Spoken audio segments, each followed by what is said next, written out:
This is the January 20th, 2026 meeting of the Williamson County Board of Education.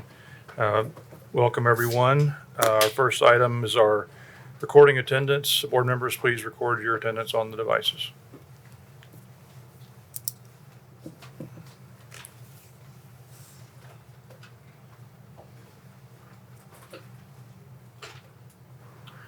There are 10 members present. Thank you. We will now have our Pledge of Allegiance, followed by a moment of silence. Please stand. I pledge allegiance to the flag of the United States of America and to the republic for which it stands, one nation, under God, indivisible, with liberty and justice for all.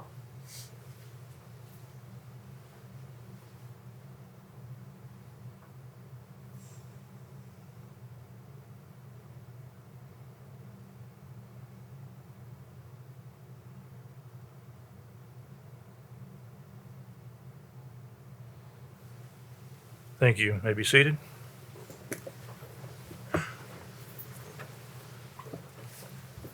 All right, next item on our agenda is our public comment period. We have 3 individuals who've signed up to speak tonight. Each of you will have up to 3 minutes for your comments. I'll read off the names now and just be prepared to come up when it's your turn. I'll remind you when you get to the podium that there's a monitor there with the time on it, so be mindful of where you are with your 3 minutes as you're speaking. Our 3 speakers are Joshua Greifenkamp, Beverly Purvis, and Becca Ripley. So please come up in that order.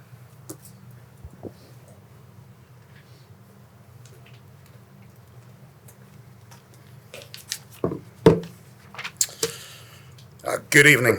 My name is Josh Greifenkamp, and I'm a parent at Fairview Elementary. I'm here to address the reinstatement of Mrs. Kirk after she threw a book in her classroom that struck a student in the head. The justification given to the family was that HR found no history of previous incidents and therefore no grounds for termination, and that claim is not only misleading, but it's factually false. I personally have documented history of major classroom issues with this same teacher. In January of 24, my son Reed was in her 2nd grade class. We encountered significant behavioral and safety concerns that led us to coordinate a meeting with the school administration. I have email correspondence between myself and Dr. Murray, the principal, coordinating the meeting that directly contradicts the claim that there was no past history. And ours wasn't the only issue. During that same time, another family friends of ours in that class also pulled their child completely out of Fairview Elementary due to the same emotional distress and safety concerns caused by Mrs. Kirk's behavior. My family and theirs both face the same patterns of problems that clearly shows that there is, in fact, a history. Now, looking at a bigger picture, what happened at Fairview Elementary isn't just about one teacher and its administrative issue. When facts are omitted and concerns are minimized, trust breaks down, and that trust has been broken in Fairview. This isn't the first time families have removed their children from her classroom either. There are other multiple cases in our community, including instances of both emotional and physical abuse that have led families to pull their kids from the school and the district. So tonight isn't simply about disciplining one teacher, it's about holding the administration accountable to their decision-making and lack of transparency on the lack of transparency that's on the leadership here. Culture reflects leadership. Superintendent Golden, you're responsible for ensuring that students are protected, that teachers are supported, and that parents are kept informed with the truth. On all accounts, you failed at that. I've asked for the board to investigate now why this teacher was reinstated, why her history was hidden, and why parents had to connect the dots themselves. Our children deserve better, they deserve to be protected, and they certainly shouldn't pay the price for the failings of adults. I'll leave you with a quote from C.S. Lewis. He said, "Children are not a distraction from more important work. They are the most important work. In the end, the legacy that matters won't be what you built in the world. It'll be who you raised and whether they felt safe, seen, and loved in your presence." Thanks. Thank you.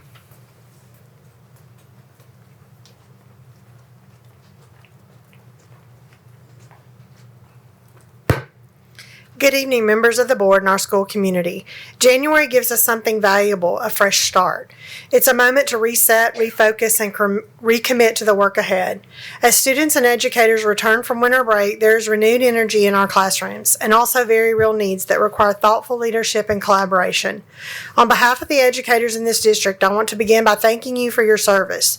The role you play as board members carries enormous responsibility, and the decisions you make shape not only our policy and budgets, but the day-to-day experiences of students and educators across our schools. We appreciate the time and care and commitment you bring to this work. As the new year begins, educators are focused on what they do best: building strong relationships, meeting students where they are, and helping every child grow. That work is most effective when it's supported by trust, respect, and often open communication between educators, administrators, and this board. Strong schools are built on strong relationships, and those relationships matter now more than ever. At the same time, many educators are navigating increasing demands with limited capacity. They're doing extraordinary work, but they are stretched thin. As you consider decisions in the months ahead around staffing, resources, student support, and priorities, we ask that educator voices continue to be included early and meaningfully. The people closest to this work bring insight that helps decisions land better and last longer. January is also a time for setting direction. The choices made now will shape the rest of the school year and influence whether educators feel supported, respected, and able to remain in the profession. When working conditions are strong, students benefit. When educators' well-being is prioritized, student success follows. We believe deeply in partnership, and that means inviting educators to the table, listening to their expertise, and collaborating on solutions that serve both students and staff. Every lasting improvement in a school begins with the people inside it, and when those people are trusted and supported, schools thrive. As we move forward together in this new year, we look forward to continuing collaboration grounded in shared goals and mutual respect. By working together, we can ensure our schools remain places where students feel supported and challenged, and where educators are able to do their best work. Thank you for your leadership, your willingness to listen, and your continued commitment to our school communities. We look forward to building a strong and successful 2026 together. Thank you, guys. Thank you.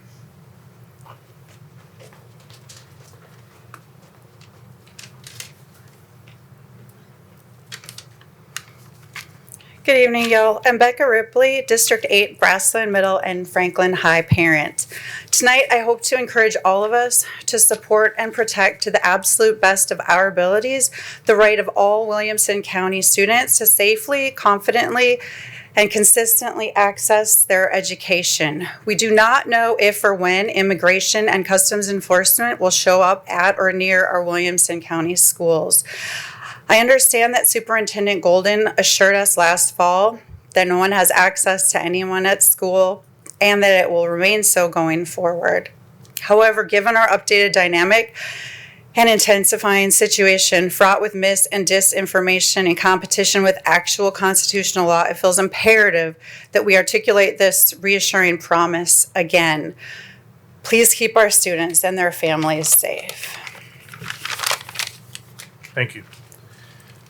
Okay, that is those are our speakers for the night. Thank you to each of you for being here.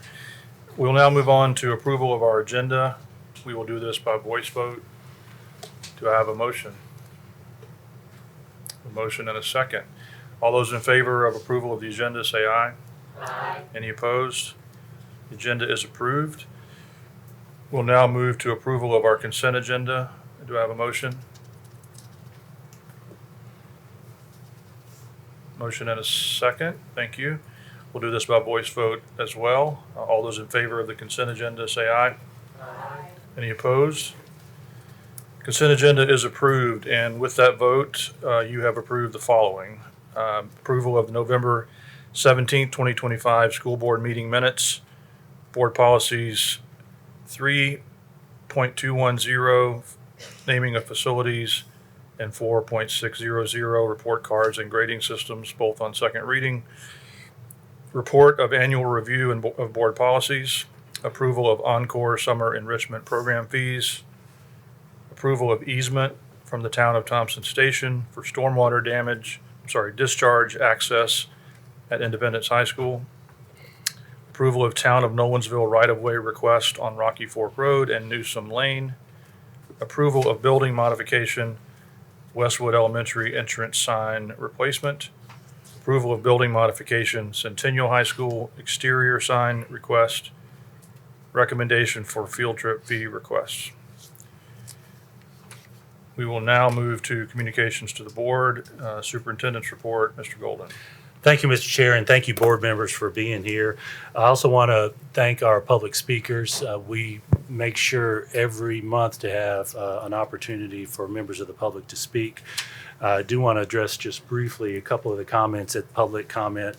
You know, we often talk about our obligation to protect the privacy of students. When we investigate issues related to our employees, they do not have that same protection. And so the one good thing about this is we can present findings related to our investigations. And so I do want to make sure we'll have some discussions at our HR, with our HR staff related to make sure that we share the details with those who've raised complaints with us related to whatever the issue may be.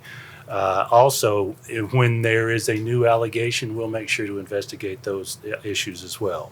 I do want to also thank Ms. Purvis for her comments. You know, Beverly Purvis is the president of the Williamson County Education Association. And Beverly, if I'm not mistaken, we had a discussion just a couple of weeks ago related to that renewal time, where our students get that time to spend, you know, during the winter break, during Christmas time, often with their families, and come back refreshed. And likewise, our teachers can do the same thing and build that energy back in their students for that second semester. And I told our faculty and staff as we closed out last semester what a great semester it was and what a great opportunity we have for this coming semester. So with that, I am going to, well, I take that back. I got one more thing. Carol, I was about to turn it over to y'all, but one more thing. This is not an afterthought. Annually, Tennessee celebrates School Board Appreciation Week. It happens to be next week. There is a small chance that we might be out for snow during School Board Appreciation Week. I don't know that for sure, but I did want to publicly thank you all as board members. School boards, elected school boards in this country, in my opinion, are the closest elected officials to people. And I appreciate you all for spending that time with people. When you hear stories about when elected officials get up to serving more folks as they go into other political appointments, you hear stories about folks being detached from the people they serve. I want to thank you specifically for not being detached from those you serve and spending that time. It's basically volunteer work in the community, and so I very much appreciate it. So with that, we are going to celebrate our student and staff spotlights. Just as a reminder, and especially for folks who don't come here regularly, we celebrate state and national awards for our students and our faculty. And Ms. Carol Birdsong and Corey Mason are here to present our student and staff spotlights. Thank you, Superintendent Golden, board members. Corey has a long list of folks to celebrate, but as this is my last school board meeting, I wanted to officially pass the clicker to Corey, so that there will be no question as to who is in charge of spotlights from now on. And I know he's going to do a fabulous job. I'm just going to stand here and watch and observe, supervise. Thank you. How he does. Thank you. Excellent. Thank you, Carol. Well, we do have a great list of student spotlight and school spotlight, staff spotlight award winners for the month of January. So let's dive right in, shall we? We're going to begin out at Fairview High School, where we have this group right here. They are in the TV film program there at Fairview High, and they just won a national award. This is Fairview High School's second national award for this program this school year. This group is Cody Jenkins, Adam McCormick, Charlie Cool, Ava Schuster, and Ben McCormick, and they won first place in the short film Division II category at the 2025 Student Television Network Challenge Competition for the film that they made called Mixed Signals. And their TV teacher there at Fairview High School is Rob Gregory. Over at Page High School, we have this group of Ansley Alberico, Briley Nolan, Sterling Warden, and Ben Hawksworth, and they just won the 2025 Future Farmers of America State Meat Evaluation Championship, and they are taught by Tommy Green. And also at Fairview High School, you have here Anderson Reitmeyer, Paley Doyle, Izzy Melton, and Mia Clement. They are also in FFA, and they won the Future Farmers of America State Horse Judging Championship. Again, Tommy Green is their teacher. At Page High, I'm sorry. At Brentwood High School, we have Lauren Banovac. And you'll recall in November, we honored the teams that won cross-country state championships. Lauren Banovac won the TSSAA Girls Class 3A cross-country championship, and she is coached by Christopher Demetra. And of course, Page High School, this happened in December, and they won the Class 5A state football championship. Incredible year for them. Their coach is Charles Rathbone. Congratulations. We have 2 Staff Spotlight Award winners that we want to recognize. From Brentwood High School, we have Dr. K.P. Mull, who won the Tennessee TNASSP High School Assistant Principal of the Year for the Middle Tennessee region.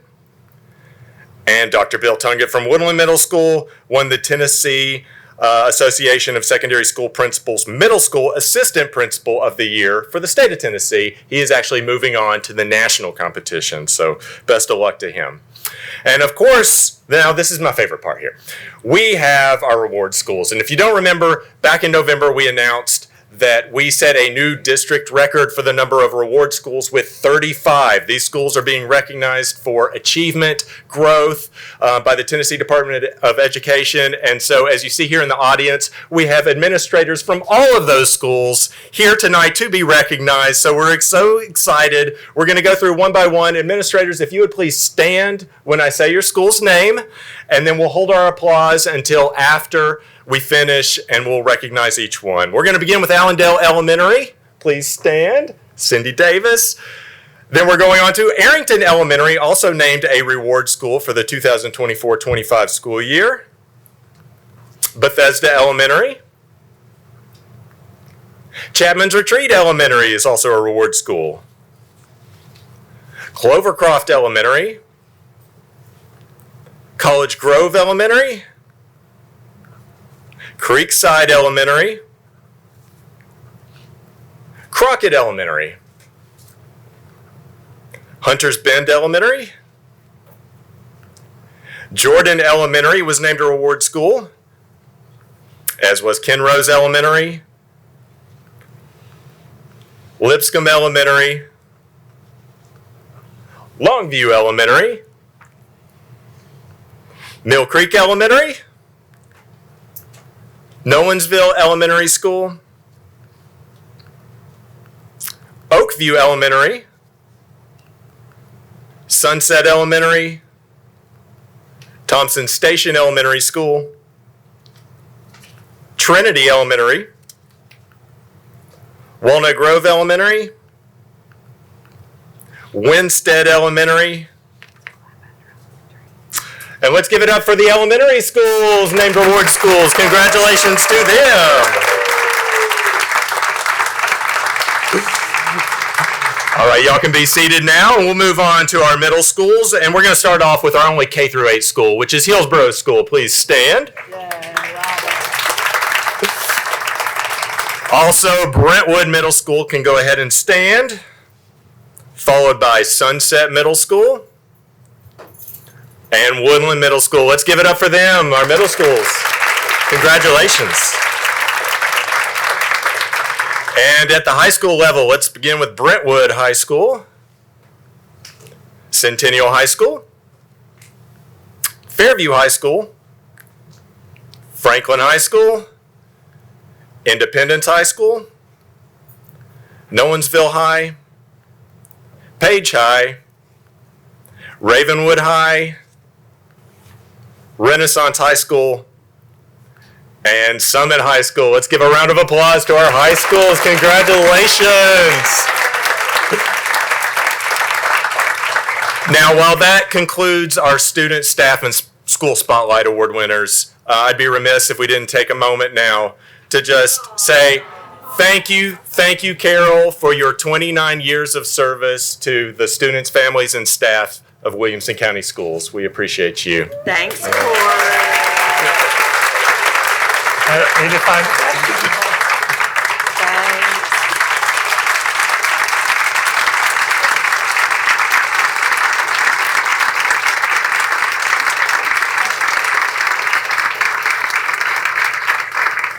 and Corey, if I may, Carol, I'm going to speak before you do. I'm going to let you have the last word. Okay. First, I did want to congratulate our schools for the reward school status. As Corey mentioned, it's the largest number of schools we've ever had with a reward school status. The state measures academic achievement and growth. And the way the formula is structured, because of the way the growth formula is structured, to some degree, our schools are actually competing with each other sometimes for that reward status, because they measure similarly performing students against each other. So it's doubly impressive, triply impressive that you all have that reward status. So many of you have that reward status. Congratulations for your good work. And I want to emphasize that that reflects both student mastery and growth of students. And we have made it a focus this past year to grow our students with unique learning needs. And those faces, board members, that you see out there in our audience are the ones who drive that work. And I know many of you all know the teachers who are actually in those proverbial trenches every day doing that work. So thank you all for that. With that, Mr. Chair, I also want to, if I may, Carol, congratulate Carol on a career well done.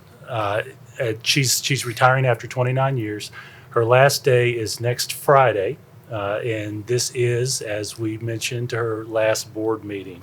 I jotted myself a couple of notes, and I was tempted to pull out a thesaurus because the word iconic popped into my head. The work Carol has done has made her iconic in the community.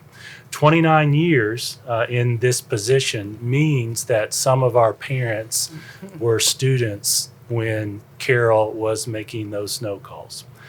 And maybe, I don't know about the math, but yeah. So You could have left that one out. Just saying. Okay. well, with that, I'm finishing up my 20th year. Carol's close to her 29th. I've had the privilege of being her colleague for a long time. And Carol, if I'm not mistaken, at least on paper, I've been your immediate supervisor more than anybody else. So I'm very proud of that. Right. Yeah. But when we speak of her being iconic, the community knows her for her snow day calls and loves her for her snow day calls. She started, maybe on day 5 they don't. We may deal with that next week. true. We'll see. That's right. But she has become iconic in the community. For us, she built the communications department from the ground up. And she taught us the value in communicating and with our families. As our community's needs and expectations have grown over those 3 decades, Carol has helped us to grow. And I want to thank you for that. Not only has she made a difference for our community and made a difference for us as professionals, but she's been a state leader. She was instrumental in getting the state communications professional association put together. She has taught many other districts across the state what a communications department can be. And I appreciate your state leadership for that. Finally, and she mentioned that she was going to turn this over to Corey and watch him. She's done an excellent job training Corey, and it makes me smile. Corey, is this your 17th year with the district? 18th. 18th year with the district. So it's taken longer than the full matriculation time from kindergarten to high school. But that long professional relationship of Corey, our leadership team knew that Corey was well prepared, and we've known it for years. The interview that we had with Corey after Carol announced just reinforced that to our leadership team, and I see some nods from our team. Corey, thank you for being so professional through that time, and I know that you all actually grew each other through that time, so congratulations for that. Finally, I think it's fitting that as Carol is scheduled to retire next Friday, and this is her last board meeting, we're getting threats of snow. The National Weather Service has told us that they project, the numbers are crazy, Carol. 3 to 20 or something. Yeah, somewhere between, Why not? At the moment, the projection is the snow is scheduled to arrive on Saturday. As you all know, I think you know, we monitor this regularly. I can't guarantee the weather, but I will tell you that it would be fitting if the very last week of Carol's long career, we have some snow days. I don't like snow days. I don't want to be off. I know that the vast majority of our faculty and staff disagree with me on that, but we'll see how that goes. But Carol, thank you for being empathetic. Thank you for being a leader, and thank you for doing it through service. So, and I know Chairman Brown, you actually stood up. I would ask that the folks here present do that one more time, and give Carol one more standing ovation. Thank you. Thank you. Thank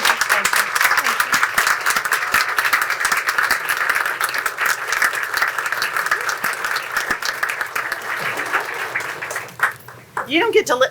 You said I could say something. Yes. Okay. All right. Just, I want to say thank you to you, Jason, to the board, to my friends, my leadership team friends, to all you people. I love you. I love them so much. Oh my gosh, I've gotten a tear. I've been smiling the whole time. That is what I will miss. Is everybody, the people, because these people, oh my goodness, if y'all don't, they're wonderful humans. They work hard every day. They have so many good things going on in their buildings. There's no time to tell all the stories, right, Corey? Right. I mean, we could not, if we wanted to, share all the great things going on in our buildings. Our students are great. Our parents are great. Our teachers and staff are great. And that's what makes this district what it is. It was wonderful when I got here. It's wonderful now. And people just continue to grow, develop, evolve. We've evolved, and you have to. But I could not be more proud to say that I am able to retire from Williamson County Schools after what's been just a wonderful career that not many people can say that they've had. And thank you. I'm going to thank you one more time publicly for letting me leave the way, not that much, for letting me leave the way that I asked to be able to leave. And that was to be able to announce my retirement and then announce Corey as my successor, because that was so important to me, that the transition be seamless. And with Corey, it will be seamless. And I am so proud of you. And I'm so proud that you are going to be leading the communications department. Y'all, he's great. He's wonderful. And you will love him as much as I do. So thank you. Thank you. Thank you. Thank y'all. Love you. Thank you.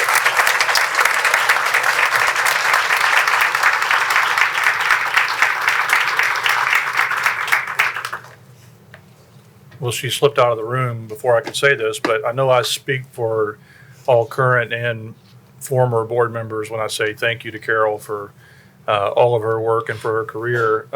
In many ways, you, Carol, if you're listening to me, have been the face and the voice of Williamson County Schools, so we appreciate you. Anything else, Jason? No, sir. That is my report. All right. We will dispense with the board chair report and move right into new business. First item is, we have a few budget-related items. First one is approval of capital projects fund, intent to fund 02.26 Hillsborough K through 8 renovation in the amount of $1,800,000 for the current fiscal year. Mr. Golden. Thank you, Mr. Chair. This is actually year 2 of funding for the Hillsborough renovation project. I do recommend approval, and upon your approval, we will then take it to the county commission for that request. All right, do we have a motion and a second? Thank you. Any discussion? Seeing none, we're ready to vote.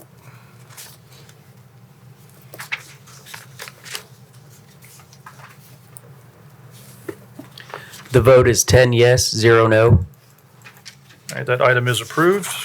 Next item is approval of capital projects fund, intent to fund 02.26 Grassland Middle renovation in the amount of $4 million for the current fiscal year. Mr. Golden. Thank you, Mr. Chair. Likewise, this is year 2 of a 3-year project to do some renovations to Grassland Middle, which opened a little over 40 years ago. So do recommend approval on that one as well. All right, thank you. We have a motion and a second. Any discussion? Seeing none, we're ready to vote.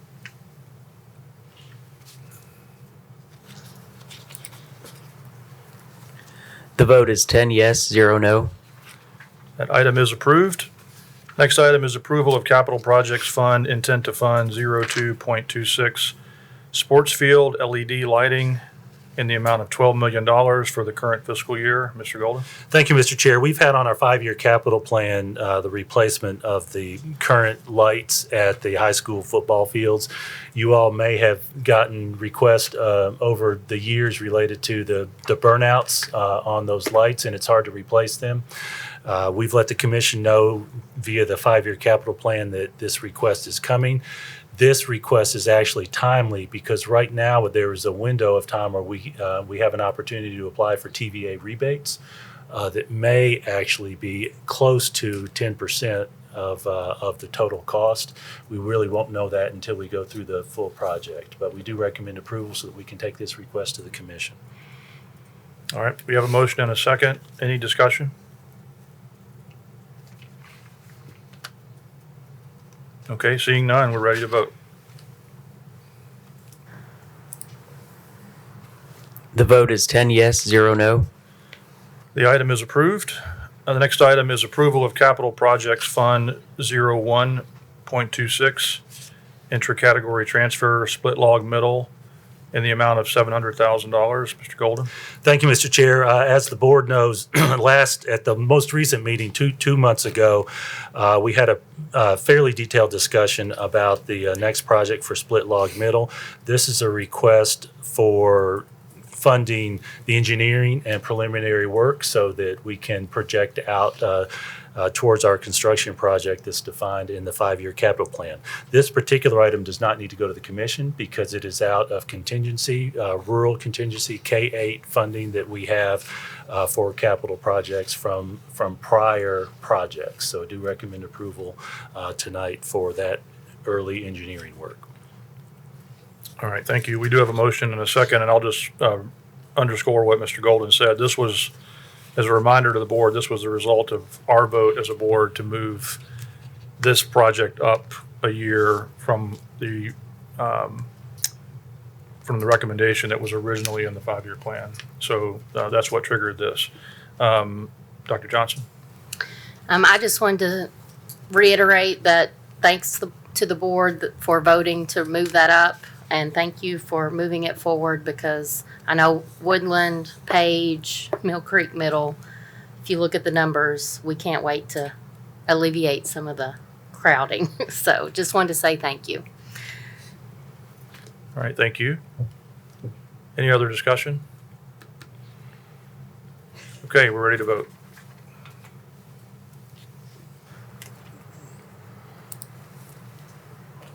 The vote is 10 yes, 0 no. All right, that item is approved. Next item is approval of the salary study contract. Mr. Golden?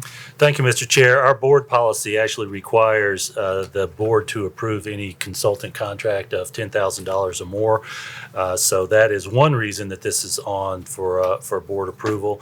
The other reason is that we had set a goal, an annual goal for us to conduct a professional salary study. So we have the lowest and best bidder through that request for proposal project that we do ask for your approval for us to fund that contract. Certainly open to any questions you all may have. All right, thank you. We have a motion and a second. Ms. Clements? I was thinking about this over the weekend and realized that, we've been wanting a study like this and we're thankful for it. And I know it'll set a precedent for years to come, going forward to understand the salary study. I had some questions that I wanted to ask. I think I've got 4 here. How many consulting firms were considered?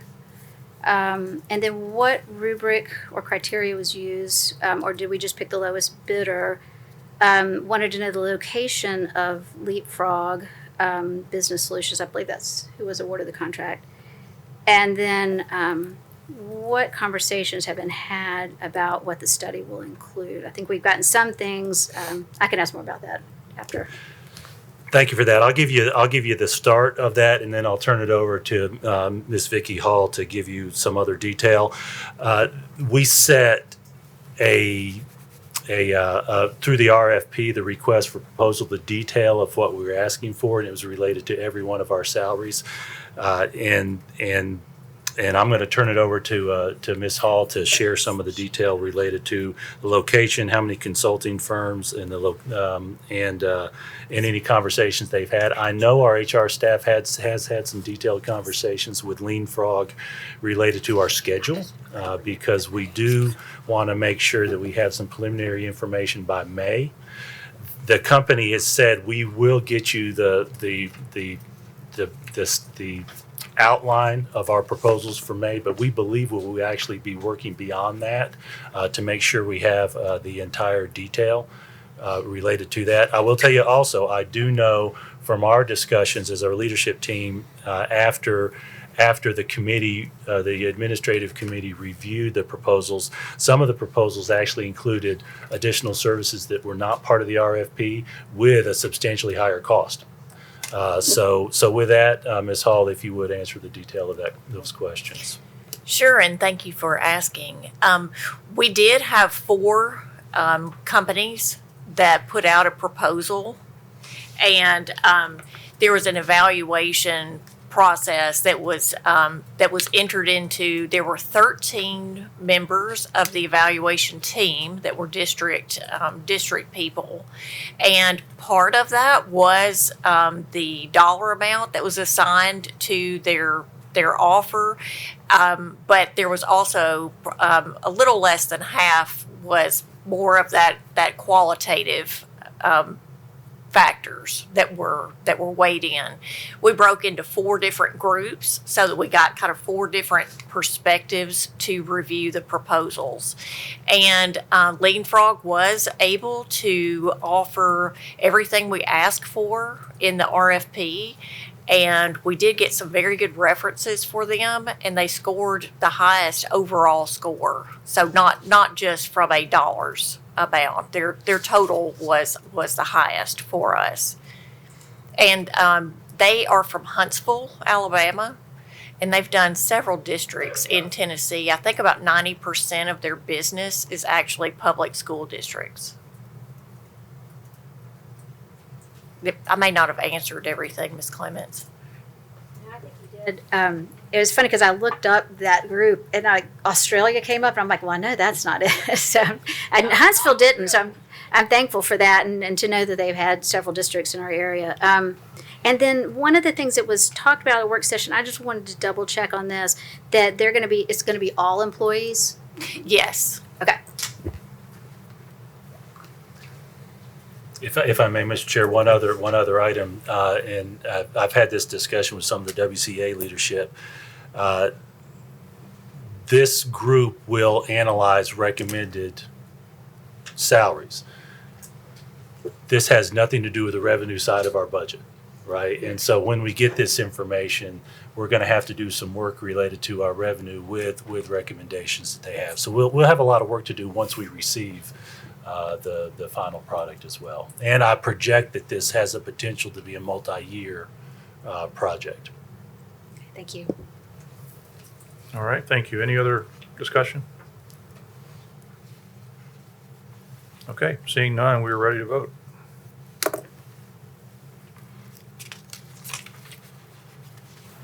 The vote is 10 yes, 0 no. All right, that contract is approved. Next item on the agenda is approval of open zone schools for 2026-27 school year. Mr. Golden. Thank you, Mr. Chair. We have a memo with a lot of good information that Allison Nunley prepared for you that's in our board packet. I definitely encourage parents who are going to be looking to the future for the potential of open zoning to look at that memo that's in the board packet. So the state actually has set up a structure requiring annual recommendations and votes for open zone schools. I used to talk about, and so I'm going to mention it again, the irony of this is much of what was included in that state law was a reflection of a longstanding process and policy that we had in place for open zoning. They added a little bit to it, but the basic format was based on how we open zone. So presented to you as our recommendation for open zoning. Part of the detail for our families who might be watching or interested in this is that there is actually a requirement after a vote for a 2-week delay before the window opens under state law. So under our board policy, we've structured that based on the state. Upon your approval of the open zone schools, if you approve it tonight, the out-of-zone portal will open on February 4th. Parents will have the opportunity to electronically make their request. That window will stay open until April 16th. And if enough students fill up the request for the open zone seats that are a particular school, we are required to have a lottery for the remaining seats. If I'm not mistaken, last year we had somewhere around 42 of our schools open zoned, and I think, if I'm not mistaken, Brian, we had maybe 2 waiting lists for schools. Is that right? I'm sorry, I had that wrong. Originally there were 4, but then all seats filled for all but 2. Or have I still got that wrong? 3, thank you. So the vast majority of our students who do choose open zone do have that opportunity, but we can't give an answer until after that April 16th because of the state structure. So I felt like it was important for our families to hear the basics of the calendar as you all approve that. Okay, we have a motion and a second. Any discussion? I do have one question. That roughly 2-month period of time when the portal is open, is there any preference given based on getting in first versus getting in last in that period? In other words, if there are 50 open slots for a school and 40 people apply for it, if you were first or 40th, you're treated equally in terms of preference. That is correct. If you're first or 40th, you're treated equally. Now, I will tell you, I would recommend if a family's interested in doing it, get it in early. Just basic human sense, right? Just so that you don't forget. I will tell you, our experience is we have a large flurry at the very beginning and traditionally a flurry at the very end, with little in between. So I do encourage folks to get in. Because of that lottery requirement of the state, we do have a system where we put the names in, and it's to the extent computers can randomize, it's randomized. And the ones who don't make it after the lottery process is done are on a wait list. That is correct. And I will tell you also, sometimes families will put 2 schools in, and so they might be on a waiting list. A family might be on a waiting list, and someone who was ahead of them changes their mind. Because there is that window. All right, thank you. Any other discussion? Okay, seeing none, we're ready to vote.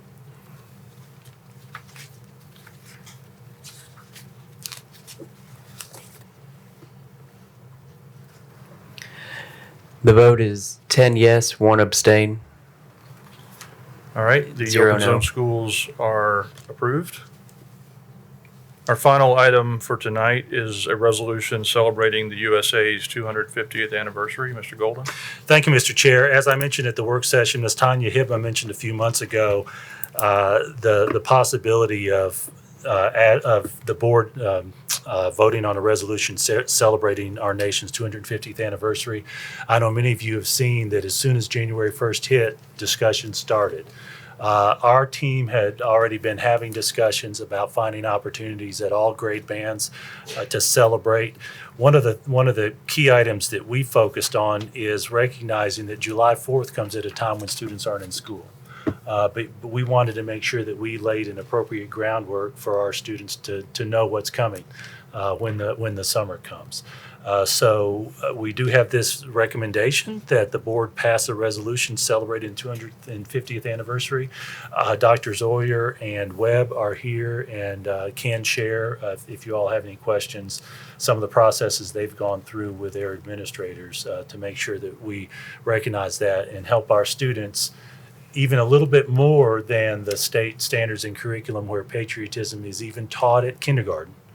From the very beginning to their very last year when they're taking U.S. government, to know and respect and love our nation. All right, thank you. We have a motion and a second. Any discussion? Ms. Hibma, I don't know if you have any thoughts or comments you want to share this since you brought this forward. I just, as a school board, I just wanted to support our district, the administrators and the principals and the staff, and just give our school an opportunity to share in this celebration and just to support them in that. And I'm excited to hear some of the things that are being considered. And so it should be an exciting 2026. Thanks. Thank you. Thanks for bringing it forward. Any other discussion? Okay, we're ready to vote.